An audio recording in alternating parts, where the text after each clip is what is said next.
Welcome to a new lecture. Today we're going to be talking about measures of central tendency. Measures of central tendencies are few, and some of them are more important than others, but they're all measures that we are describing the possible centralization of a sample. If there is any kind of central point that sample is bunching around, then these measures are the way to do the measurement of such a tendency. Uh, those are statistics of the sample, but it could also be done in the population. The easiest one to understand is mode. Mode is a measure of central tendency that tells you what item in the sample is of the most often frequency. So for example, this was our sample of professional football players by age, and we were making a histogram in the past about it. Now if I look what is the most often age in this sample, I would realize that is 25, because it happens 1, 2, 3, 4, 5, 6, 7 times, more than any other item in the sample. So that's the mode of the sample.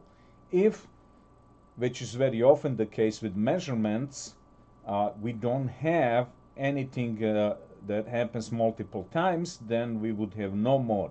If there are a couple of different things that happen the same number of times, then we would also declare no mode. So for example, you could have 22 4 times and then 23 4 times, something like that. There would be no mode if that would be the most often.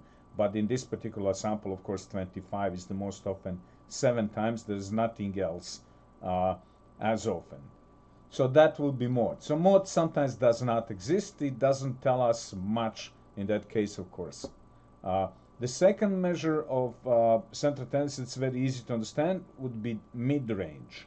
Mid-range is actually the average of the maximum and minimum. So this is like formula here that you really don't need to remember. You can just simply make an average of the maximum minimum. So in this particular case, once the data is sorted, I can see the minimum of the sample is 21 and the maximum sample is 37. If I make an average of these two, so add and then divide by 2, that would be 29. That would be mid-range of this sample.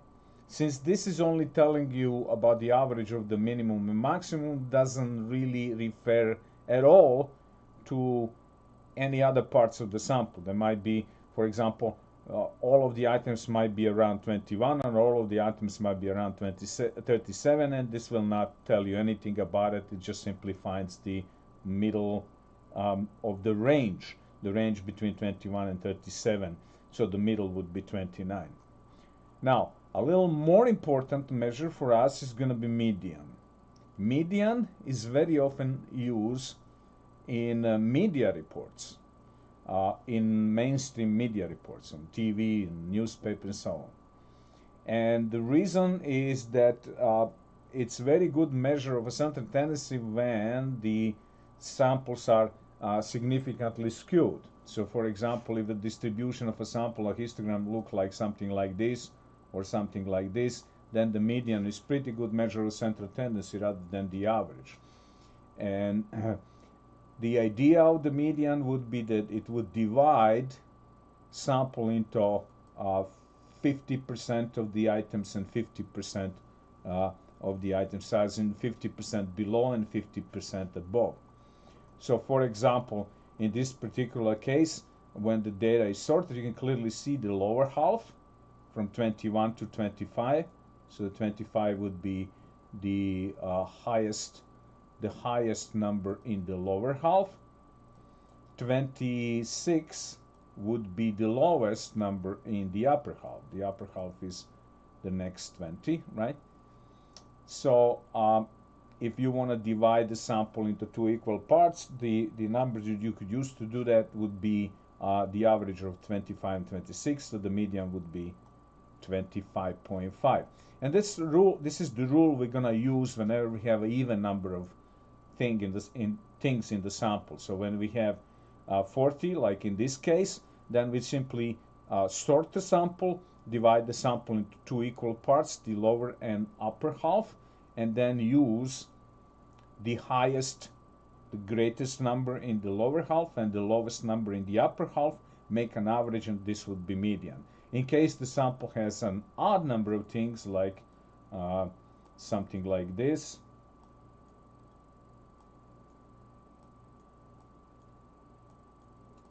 then we would just simply use the middle value in the sample. The middle value in the sample, again, in sorted sample, the middle value would be the element that would be, if you divide this number of items in the sample with 2, there's 7 of them, divide by 2, 3.5, choose the lower whole number, 3, and then, excuse me, the upper number 4, right? You basically are going to round to 4 and then count from either side, 1, 2, 3, 4, or from this side, 1, 2, 3, 4, and you will find the middle value. It should be visible in a sorted sample what is the middle value, but again, if it's not visible, divide the number of things here in the sample, 7, with 2, and that will be 3.5, round it, that will be 4, and then count from either side and you'll find the middle value. So this is the way to find the median, and this is going to be routine we're going to use. Now in this particular case, of course, the 3 perfectly divides the sample into 2 equal parts, but they're not 50%. For example, the first 3 are 3 out of 7, which is less than 50%. So the idea is, of course, to use that for much larger sample than sample of 7 items. So we're not going to use that in that case. For a measure of central tendency, we will probably use sample mean for that. Again, the median, why it is used? Because sometimes median is a better measure to use than the next one we're gonna use. The next one we would use, and very often, and we're gonna use it all the time, is called sample mean. That is also something called population mean, and they're both calculated the same way, meaning you will calculate the arithmetic average of everything that you have in the sample for a sample mean, or everything that you have in the population for population mean. So I add all of that is in the sample and divide with the size of the sample, and that's what the formula says. The Greek character S, uppercase S in Greek script, indicates sum, summation. Sum all of the things that you have in the sample, and then divide with the size of the sample. And we do the same thing for the population. Sum everything you have in the population, divide with the size of the population. We have a different label though. For the size of the population, we use uppercase N. For the size of the sample, lowercase n. For the mean of the sample, we use X bar symbol. For the mean of the population, we use Greek character M. This is very often we will use Greek characters for theoretical values, for population parameters. Most often you don't know what the population mean is, because the population might be too large, but sample is going to be something that you're going to calculate very often, sample mean. So that's the idea. Now, so in this particular case, you might want to check it out. Have the sample mean to be 26.25. This is just simply done by adding all of those numbers and divided with 40. And now the median, of course, we already said is 25.5. And an interesting thing happened. None of these 4 measures is the same as any other. Now in this particular sample, so we had the mid-range 29, mean 26.25, median 25.5, and we had the mode. I already concluded the mode to be 25. Yeah, that's right here. Okay, so this is the 4 different measures of central tendency, all 4 different. Now, for us, it's very much important to notice the relation between the median and the mean. Median of the sample and the mean of the sample. And then the reason why this is important is, for example, here is an example for the difference, what they are telling you, these 3 measures. So something like this. I'm trying to make something that is easy to work with. And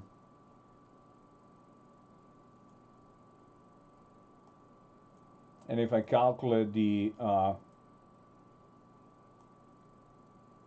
let's say some bigger here, some bigger number here.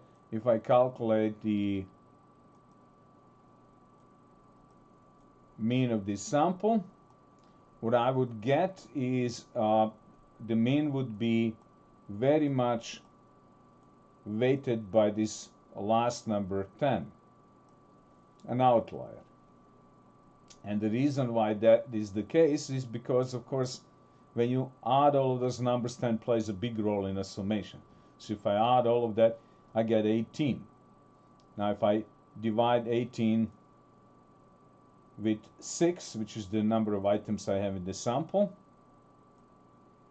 I get the mean of this sample to be 3.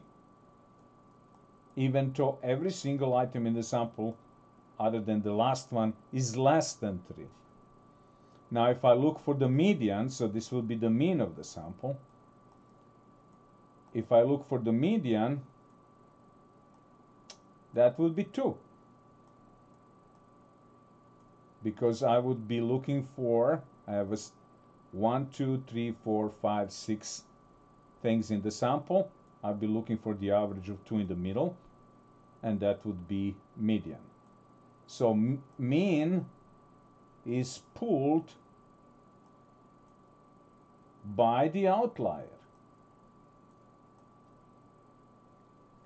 If I put this number to be, let's say, 16, the average of the sample, the mean of the sample will become 4. You can check that out, right? If this is, instead of 10 to 16, this will change and I will get 4. Well, the median will still stay 2. Median will not be influenced by the outlier. This number could be as big as you like. It will change the mean, but it will not change the median. Therefore, median is used very often when we have something like that, very asymmetric distribution. So distribution of this sample would look like, I'm not going to try to make a histogram, but it will look like something like that.